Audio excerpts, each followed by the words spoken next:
Hi friends, இப்போ நம்ம சரடி கேஸை பார்க்க போகிற சரடி கேஸையில் வந்துட்டு போர் அடிக்காமல் இருக்க அப்பப்பா என்டர்டைன்மெண்ட் பண்ணுங்கடானா இந்த மாதிரி சூப்பராக என்டர்டைன்மெண்ட் வச்சு செய்கிறாங்களே அப்படிங்கிற மாதிரி ஆச்சு. என்னடா அப்பா அப்படி அதுன்னு பார்க்குறீங்க. திருடன் தப்பிச்சு போயிட்டாங்க. கடைசியில் மாட்டினது யார்? நம்ம மனோஜ் தம்பிங்க.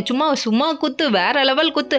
அதுவும் கராத்தை கட்டிக்கிட்டு நம்ம ஸ்ருதி விடுவாங்களான்னு சும்மா ஏறி குத்து இறங்கி குத்துன்னு குத்திக்கிட்டு இருக்கா. 2 பேர் அடிக்காது பார்த்தாம என்னடி பண்ணிட்டு இருக்கீங்கன்னு சொல்லி கேட்ட மாமியாரையும் இழுத்து போட்டு திருடன் அடிங்கன்னு சொல்ல அவங்க ஒரு பக்கம் மாமியார் பெத்த புள்ளன்னு தெரியாமலே டப்புன்னு அடிக்கிறாங்க. ஏமா அங்கே அடையாளங்களை பார்க்க வேணாமா, உன் புள்ளதாமா அது அப்படிங்கிற மாதிரி ஆயிடுச்சு. கடைசியில் அடின்னு அடிக்க இன்னொரு பக்கம் நம்ம ரோகிணி உள்ள என்ட்ரி ஆக்குறாங்க. ரோகிணி கிட்டே திருடன் அடிங்கன்னு சொல்ல கேட்க அடிக்காம இருந்தா நம்மள தப்பா நினைப்பாங்களே, நம்ம மாட்டிக்குவோமேன்னு சொல்லிட்டு அந்த பொண்ணு பங்குக்கு அடிக்குது.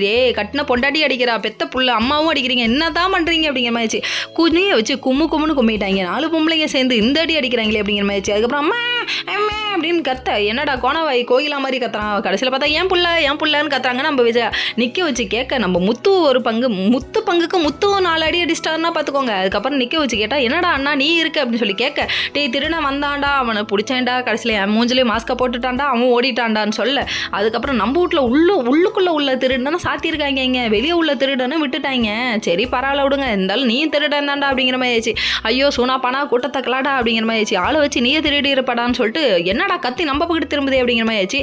கல்யாணமும் ஸ்டார்ட் ஆயிடுச்சு. என்னடா அதுக்குள்ள கல்யாணத்தை கொண்டு வந்துட்டாங்க. சீதா ஒரு பக்கம் அலங்காரம் அம்மையா ரெடி ஆயிருக்காங்க. இங்கே ஒரு பக்கத்து பார்த்தா வேகமாக விறுவிறுப்பா அருணா மண்டபத்தில் உட்கார வச்சிட்டாங்க.